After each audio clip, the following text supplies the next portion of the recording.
Hello, my name is Sean Gallagher, 37 years old. I live in Springfield, Illinois, a small town with streets lined with oak trees and rustic red brick houses. I'm not a banker nor an engineer or some kind of executive. By day, I'm a warehouse worker, and when the sun sets, I become a delivery driver navigating my old truck through quiet streets. 2 jobs, 16 hours a day, sometimes more. But I don't complain. This life is my choice because I have Tessa, my kind-hearted wife, and Lila, our 2-year-old daughter with a smile as bright as the sun. They are the reason I get up every morning even when my body feels like it's falling apart. I'm sitting here in the small kitchen of the house we scrimped and saved to buy after years of effort, writing these lines as a way to hold on to memories. The house we bought isn't big or luxurious, but it's the first true home that belongs to us. Every brick, every window frame is steeped in the sweat and hopes of Tessa and me. I still remember the day we moved in, Tessa standing in the living room holding Lila in her arms, beaming, "Sean, this is our home, truly ours." I took her hand and promised I'd do everything to keep it safe, to ensure Lila grows up in a place filled with love, unlike my own childhood. My childhood. I don't talk about it often, but perhaps I should start there so you can understand why things unfolded the way they did. I grew up in Decatur, not far from Springfield, in a house always heavy with the smell of cigarette smoke and the sound of arguments. My father, Patrick, was a gruff man, always carrying the scent of whiskey and bitterness. He used to be a mechanic, but most of his time was spent at casinos or racetracks, gambling away everything he had and things that weren't his to lose. My mother, Helen, was the heart of the family. She was kind, gentle, but her eyes always held a sadness I only understood when I grew older. She worked at a tailor shop, laboring over every stitch to provide for me and Ryan, my younger brother, while my father squandered money on meaningless bets. Ryan, 3 years younger than me, grew up more like my father than I'd hoped. He inherited that impulsive streak, the thrill for risk, and especially a passion for gambling.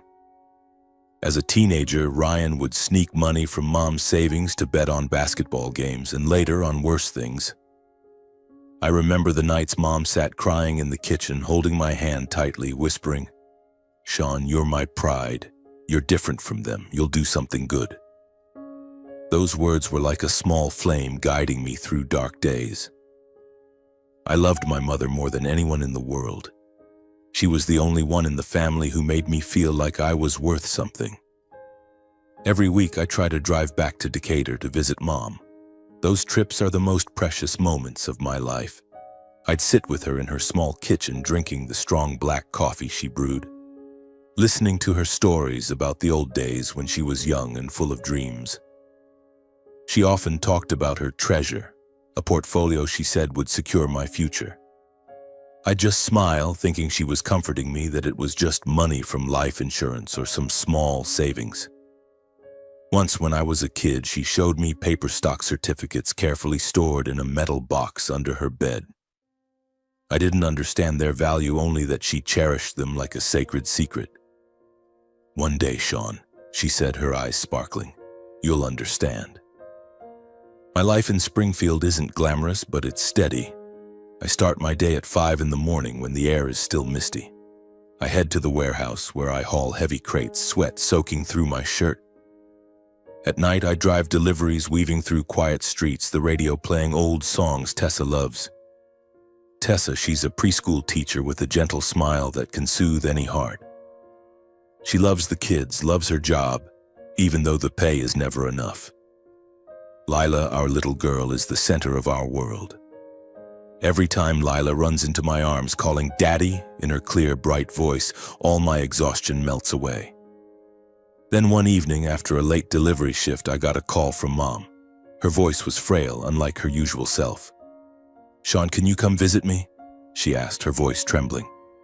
My heart tightened. "Are you okay?"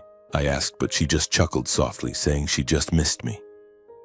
I promised I'd visit by the weekend, but deep down, I had an uneasy feeling.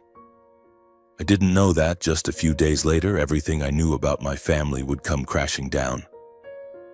I drove to Decatur on a Saturday morning as the weather turned chilly. The trees lining the road had turned golden, leaves scattering across the windshield. Tessa stayed home with Lila, telling me to bring back some of Mom's cookies, which Lila loves. When I arrived, Mom was sitting in her old armchair, wrapped in the green sweater she often wore. She looked tired, but still gave me a warm smile when she saw me. "My boy," she said, taking my hand. I sat down, talking to her about Lila, our new house, our small plans, but I noticed she wasn't really listening. Her eyes wandered, as if lost in a distant memory. "Sean," she said suddenly, her voice serious, "I want you to promise me something." Surprised, I nodded. "I want you to live your own life. Don't let anyone drag you down, not your father, not Ryan." I laughed, thinking she was worrying too much. "Mom, I'm fine. I have Tessa, Lila. I won't let anyone hurt them." But she shook her head, gripping my hand tighter. "You don't understand, Sean. One day you'll have to be stronger than you think." Those words echoed in my mind the whole drive back to Springfield. I drove through familiar roads, the red sunset painting the wheat fields golden. I tried to shake off the uneasy feeling, telling myself Mom was just tired, that she was only worried because of the endless arguments with Dad and Ryan. But deep down, I knew something was wrong. I just didn't expect that a few days later darkness would descend, pulling me into a storm I was never prepared for. Then the fateful day arrived. I'll never forget that afternoon. Just a few days after visiting Mom, my phone buzzed in my pocket as I loaded the last crates onto the truck. I hurriedly pulled off my gloves, wiped the sweat from my brow, and pressed the phone to my ear. On the other end was Ryan's voice, trembling, choked with emotion, a rarity for my impulsive, brash younger brother. "Sean, Mom, she's not waking up." I froze in the middle of the warehouse lot, my heart plummeting to the ground. I didn't ask anything more. I didn't need to. The way he spoke, the hollow, helpless sound in Ryan's voice, was enough to tell me everything was beyond control. I abandoned everything, jumped into the truck, and sped toward Decatur. The road I knew by heart suddenly felt endlessly long and cold. With every mile that passed, I prayed just one thing. "Mom, please, you have to be okay." When I reached the hospital, the stark white neon lights illuminated the cold hallway. Ryan stood in a corner of the waiting room, his hair disheveled, eyes red and swollen. My father, Patrick, sat on a chair, head bowed, hands clutching his head. I didn't have time to ask what had happened. A doctor approached, his face grave.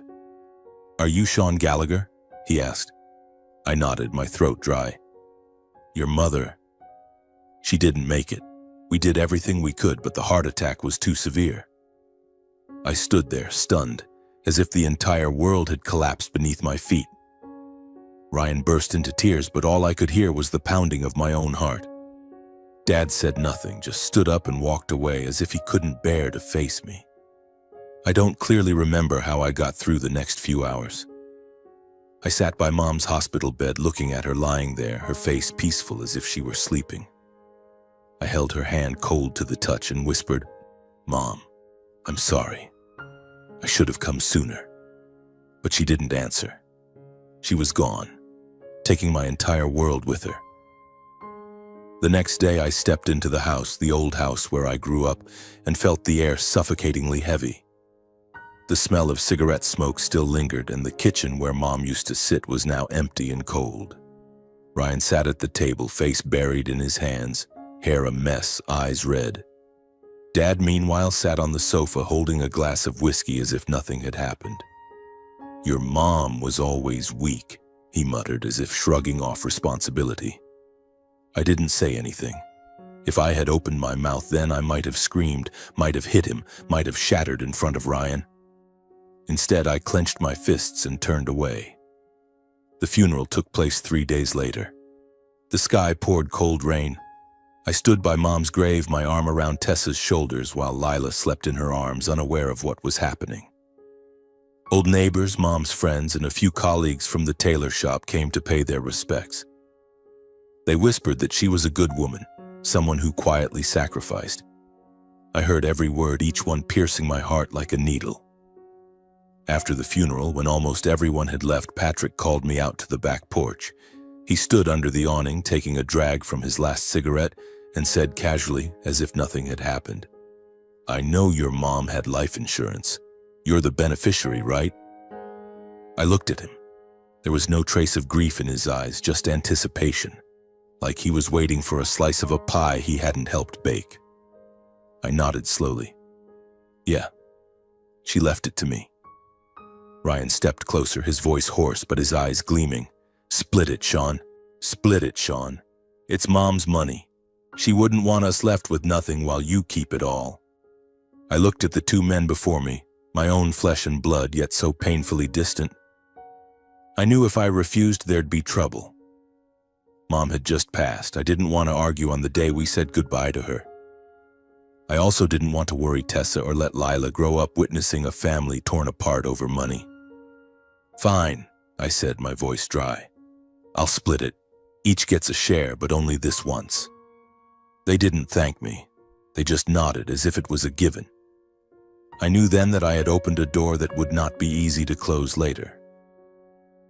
The days after the funeral, I tried to return to my routine. Every morning I woke at 5 when the air was still misty to head to the warehouse. The clank of metal from the crates, the smell of machine oil, and the sweat soaking my shirt had become part of me. At night, I drove deliveries through the quiet streets of Springfield, where dim streetlights cast a golden glow on the oak trees. But no matter how hard I tried, I couldn't shake the emptiness.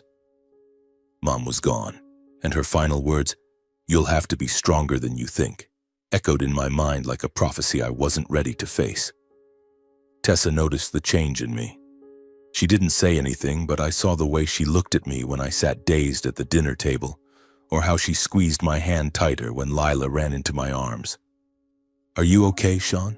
she asked one Saturday night after Lila had fallen asleep. I nodded, forcing a weak smile. "I'm fine. Just missing Mom." Tessa didn't press further.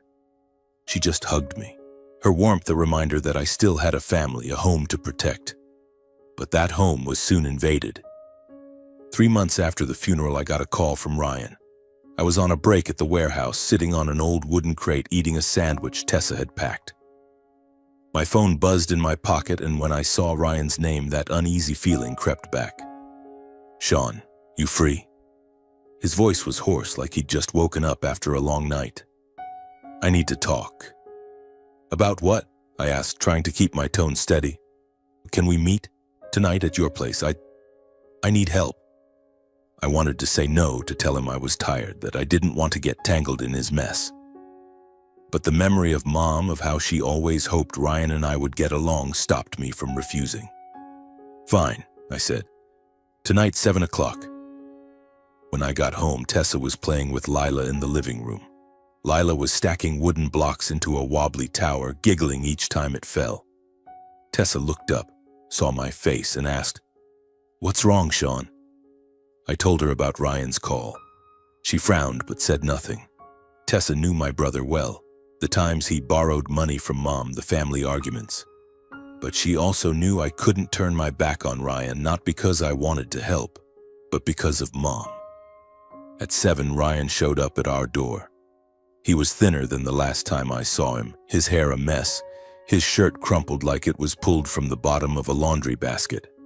He walked in without waiting for an invitation. Tessa stood carrying Lila to the bedroom with a worried glance. I gestured for Ryan to sit at the kitchen table and poured him a glass of water. "Talk," I said, my voice dry. Ryan didn't meet my eyes. He fidgeted with the glass, his fingers restless. "The insurance money. It's gone." I froze. "Gone? What do you mean gone?" "Mom left over $70,000, Ryan. What did you do with it?" He shrugged like it was no big deal. I bet on a few basketball games. Thought I'd win big. Then I tried the casino, but just bad luck." "Bad luck?" I clenched my fists, trying to contain my anger. "You blew through Mom's money in 3 months on gambling?" "Not just me," Ryan muttered, finally looking up. "Dad too. He played the horses. It's all gone." My blood boiled. Patrick, my father, who never checked on Mom when she was alive, who walked away right after she died, had also squandered his share. And now Ryan was sitting here acting like I was supposed to clean up their mess. "What do you want, Ryan?" I asked, my voice cold. "I need money, Sean. I owe some people. Not much, just a few thousand. Help me out, just this once." I stood pacing the kitchen to keep myself in check. "You think I'm a bank? I have a family. I don't have money to throw at your stupid mistakes." Ryan shot up. "You don't get it. These people, they don't mess around, Sean. If I don't pay, they'll come for me. They know where you live, where Tessa and Lila are." His words hit like a punch to the face. I stepped forward, grabbed his collar, and pulled him close. "Don't you dare mention my wife and daughter," I growled. "You made this mess, you fix it." The weeks that followed became a nightmare. Ryan started showing up more often unannounced. Some days I'd come home from work to find him on the sofa, eating Lila's cookies, his dirty boots propped on the coffee table. Tessa stood in the corner, face flushed with anger but holding back to avoid a scene in front of Lila. "He let himself in," she whispered, her voice full of frustration. "The back door wasn't locked." I kicked Ryan out, but he just smirked. "Relax, big brother. Just visiting." But I knew he wasn't just visiting. He wanted money, wanted me to bail him out of the trouble he'd caused. Then came Patrick. One night after a late delivery shift, I got home near 10 and saw his beat-up truck parked in our driveway. He was in the kitchen drinking a beer from my fridge like he owned the place. Tessa was putting Lila to bed, but I could hear her stifling sobs. "What are you doing here?" I asked, trying to stay calm. Patrick shrugged like it was nothing. "Need a place to crash for a few days. My place? It's under repair." "Repair?" I scoffed. "You mean you got evicted for not paying rent, right?" He didn't answer, just took another swig of beer. "Look, Sean, I'm your father. You've got a house, a job, help me out. What's the big deal?" I wanted to scream, to throw him out right then. But Mom's image flashed in my mind, her gentle voice. "Sean, you're my pride." I didn't want to let her down, even if she was gone. "One night," I said. "Just one night, then you leave." But one night turned into 3, then a week. Patrick and Ryan started acting like they owned the place. They ate through our fridge, left dirty dishes piled in the sink. One day I came home to find Tessa crying in the bedroom, Lila clinging to her. "They ransacked the kitchen, Sean," she said, her voice breaking. "They took the change from Lila's piggy bank. I can't take this anymore." It felt like someone was squeezing my heart. Tessa, always gentle and patient, was breaking because of the people I called family. "I'll handle it," I promised, though I wasn't sure how. One morning, as I was getting ready for work, Ryan showed up at the door, pale and shaken. "Sean, we need to talk. Now." I pulled him outside, not wanting Tessa or Lila to hear. "What now?" I asked. Ryan looked down, his voice trembling. I owe money to some people. Bad people, Sean. I gambled, lost big. They want 15,000 or they'll do something." "Are you kidding me?" I grabbed his shoulder, shaking him. "You dragged my family into this?" "I didn't mean to," Ryan shouted. "I had no choice. You've got a house, Sean. Mortgage it, just this once. I swear I'll pay you back." I shoved him away, my blood boiling. "Mortgage the house? Do you know how hard Tessa and I worked for this place? You think I'd throw it all away for your mistakes?" Ryan looked at me, his eyes desperate. "If you don't help, they'll come here. They know your address." His words cut like a knife. I stood frozen as he walked away, his thin frame disappearing into the dawn. When I turned back, Tessa was at the door, her face pale. "I heard everything," she said. "Sean, I'm scared." I hugged her, trying to reassure her, but inside a storm was brewing. I knew I had to do something, but I didn't know where to start. Ryan and Patrick had pulled me into a quagmire, and I couldn't let Tessa and Lila get hurt. The days that followed, I realized I was losing control of my life. Ryan and Patrick showed up more often, each time with a new excuse. Money for debts, a place to stay, needing me to help family. I tried to say no, but they wouldn't stop. One day I came home to find Patrick rummaging through the living room drawers. "What are you doing?" I roared. "Looking for some change," he said like it was normal. "You've got a whole house, Sean. Don't be stingy with your old man." I kicked him out, but he just smirked.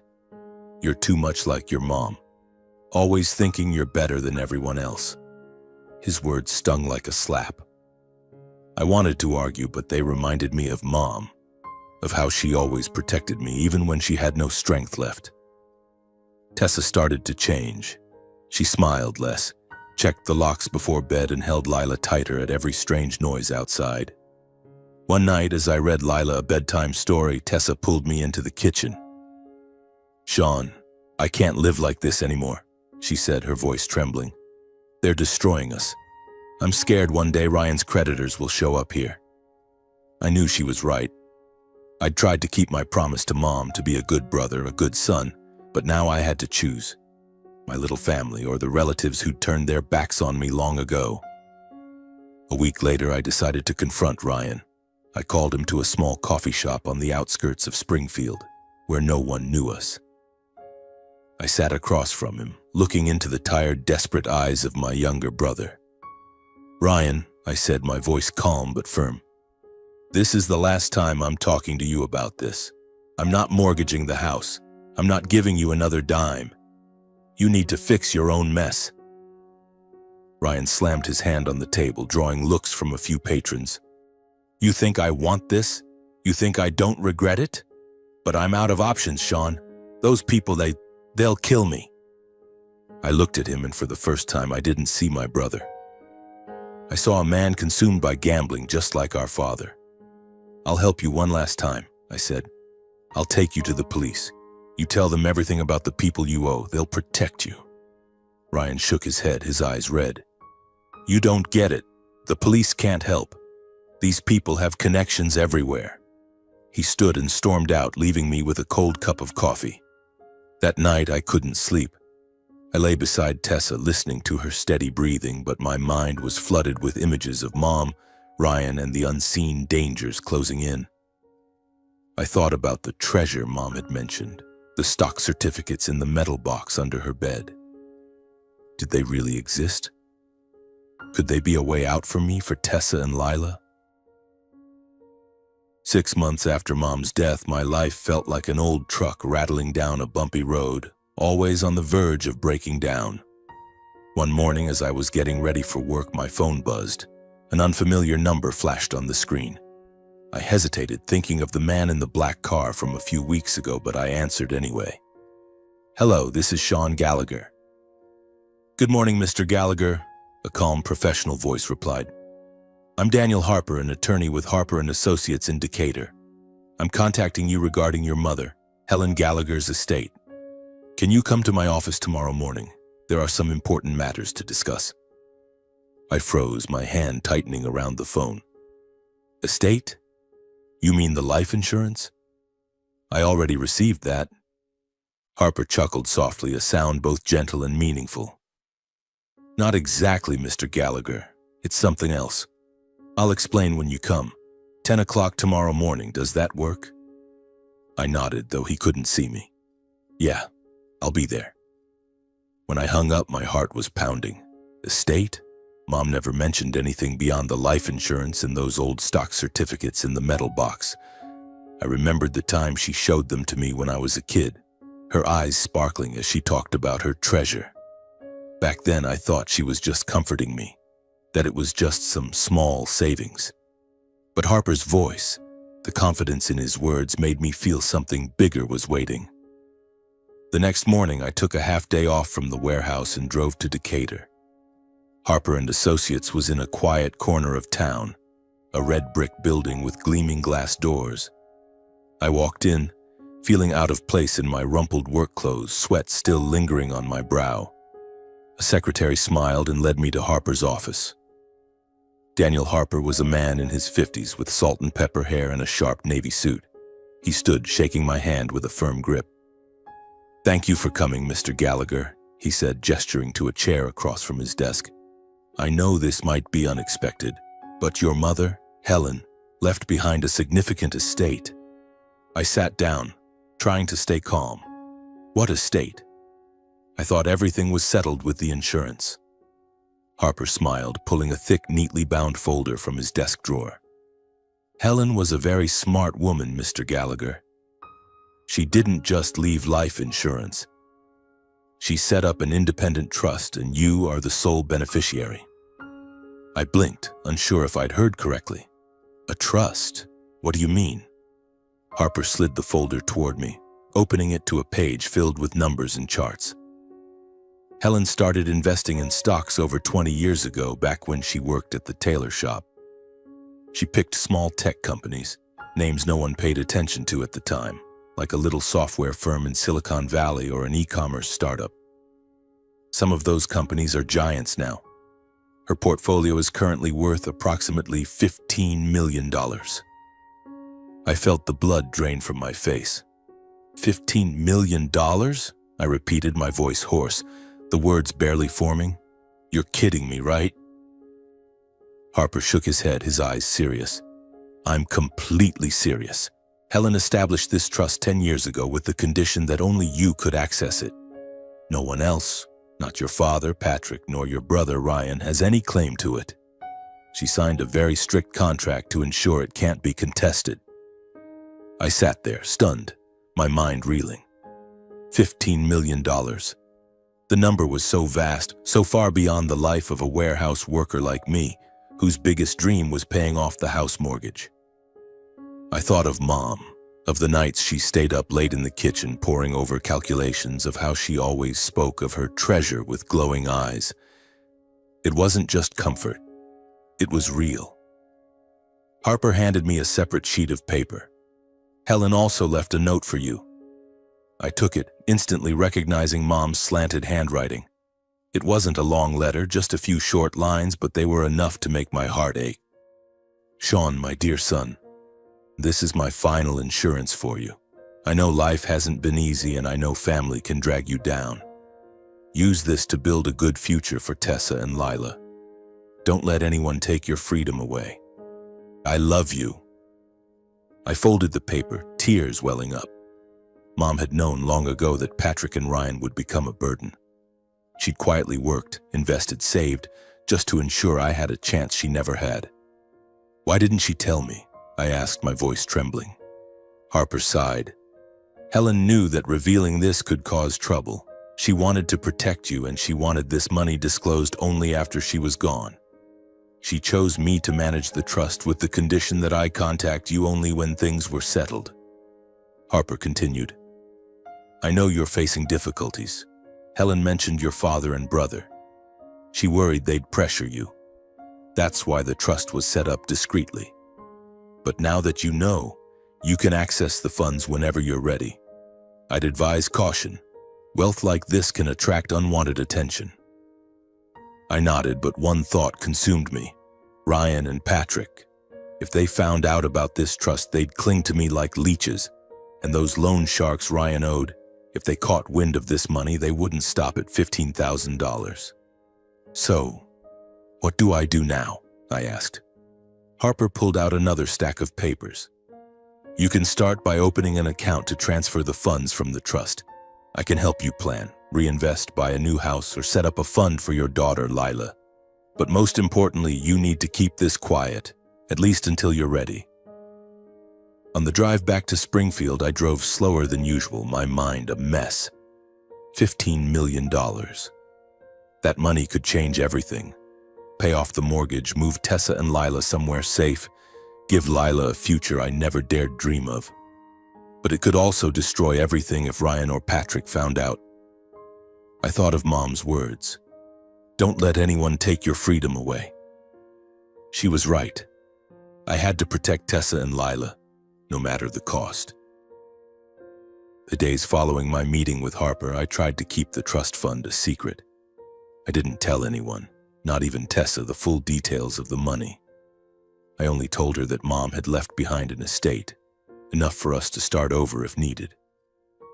Tessa nodded, but her eyes were still filled with worry. "Sean, what are you going to do about Ryan and your dad?" she asked, her voice trembling. "They won't stop." I knew she was right. Ryan and Patrick had become shadows, clinging to us like vultures catching the scent of carrion. But everything changed one Saturday evening, about a month after my meeting with Harper. It was bitterly cold, with a drizzle blanketing Springfield. I'd just returned from a delivery shift, my body exhausted, my clothes soaked with sweat and rain. Tessa was reading to Lila in the bedroom, and I was taking off my shoes when I heard a loud pounding at the door. Not knocking, pounding, as if someone wanted to break it down. I peered through the small window, my heart racing. Ryan was there, his hair drenched, standing next to Patrick and two strangers.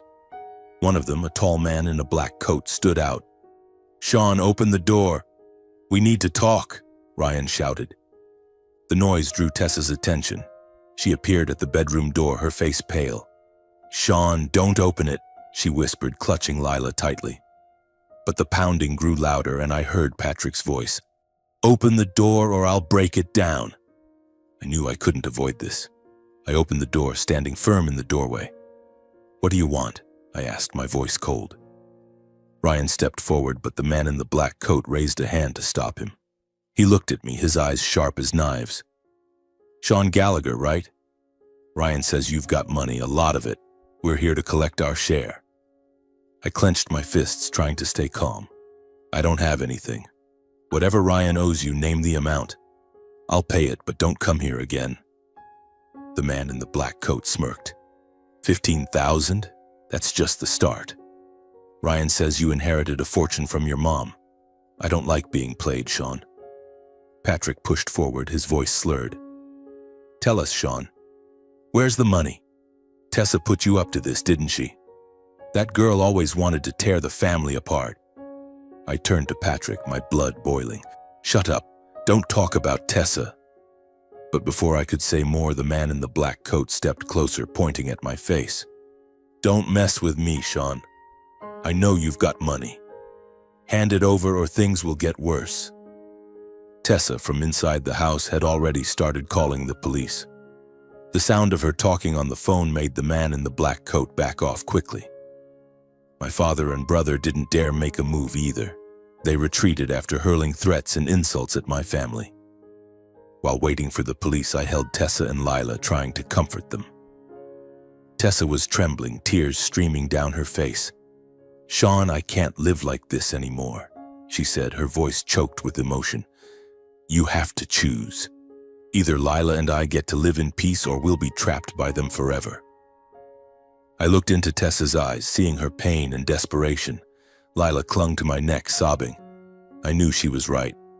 I tried to make peace, to be a good brother, a good son, but Ryan and Patrick would never stop.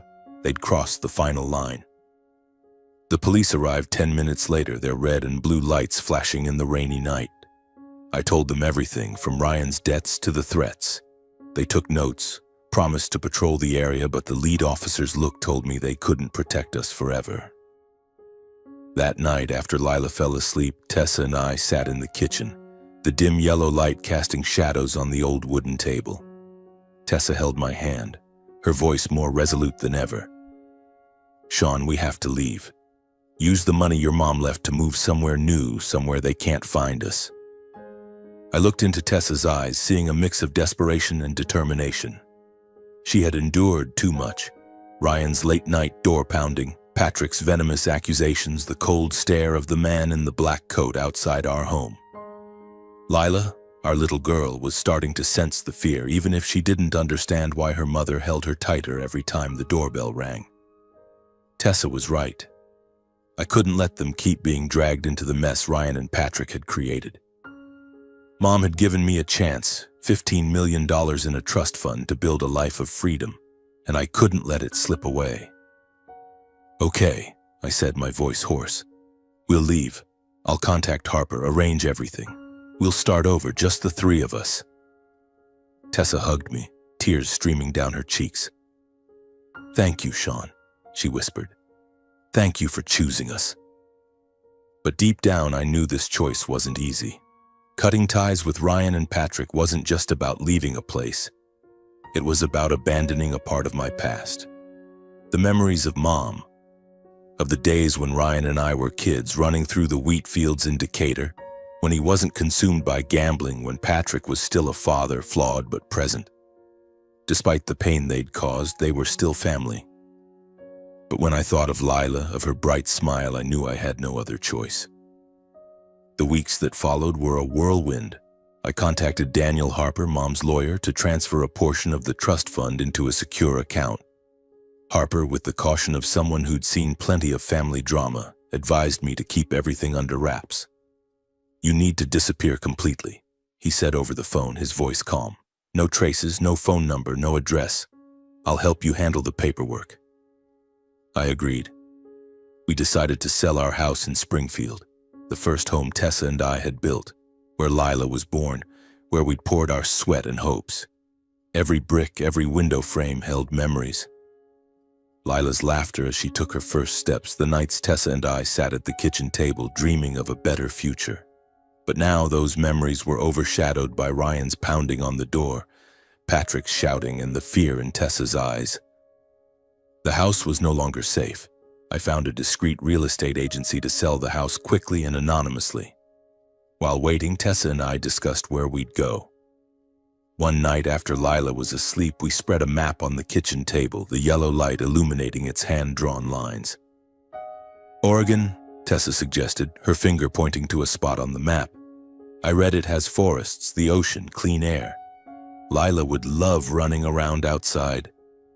I smiled, picturing Lila playing on lush green grass, no more late-night knocks. "Oregon sounds great," I said.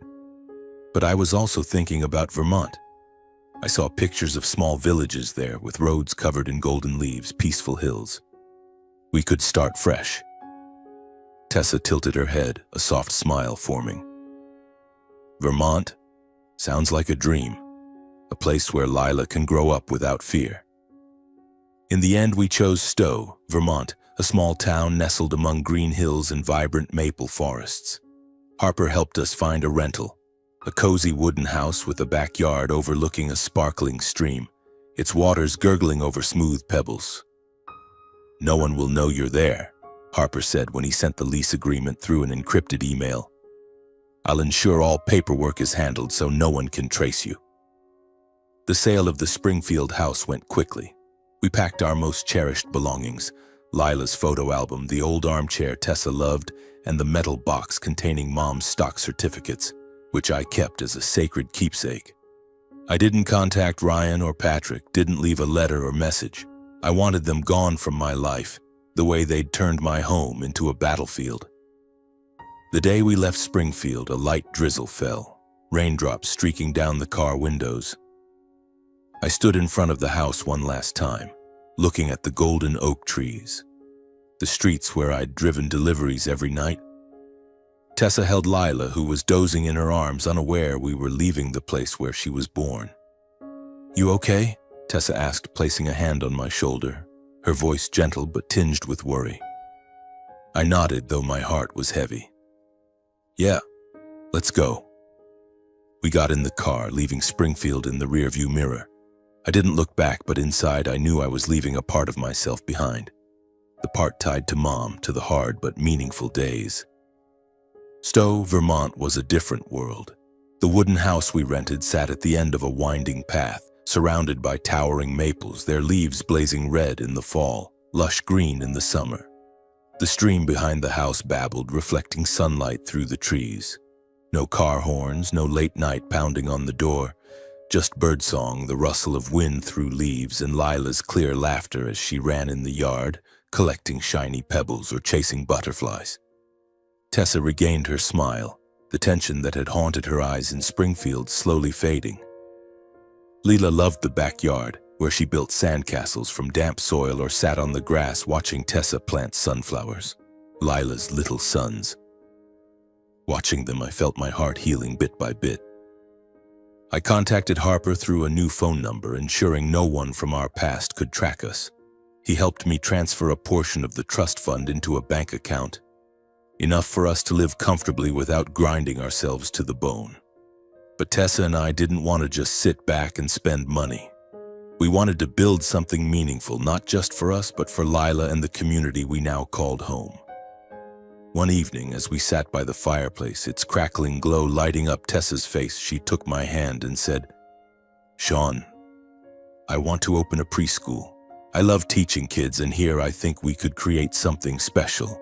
A place where children are loved, where they can play like Lila." I looked at her, pride swelling in my chest. "That's a great idea, Tessa," I said. "I'll help you. We'll use some of Mom's money to start." We got to work. With Harper's help, I invested a portion of the trust fund to buy a small plot of land in Stowe, where we built a preschool called Sunflower, the name Lila picked because of her love for the sunflowers in our garden. Tessa became the head teacher, designing a creative curriculum with storytelling, painting, and outdoor play among the green hills. I helped with management, repairs, and sometimes played with the kids, pushing them on swings or teaching them to plant seeds. Lila, now 3, was the school's first student, always toddling after her mom, singing nursery rhymes. Our life settled into a rhythm. I no longer had to wake at 5 to haul crates or drive deliveries through cold streets. Instead, I had time to take Lila on walks, read her stories, or sit with Tessa watching the sunset paint the hills.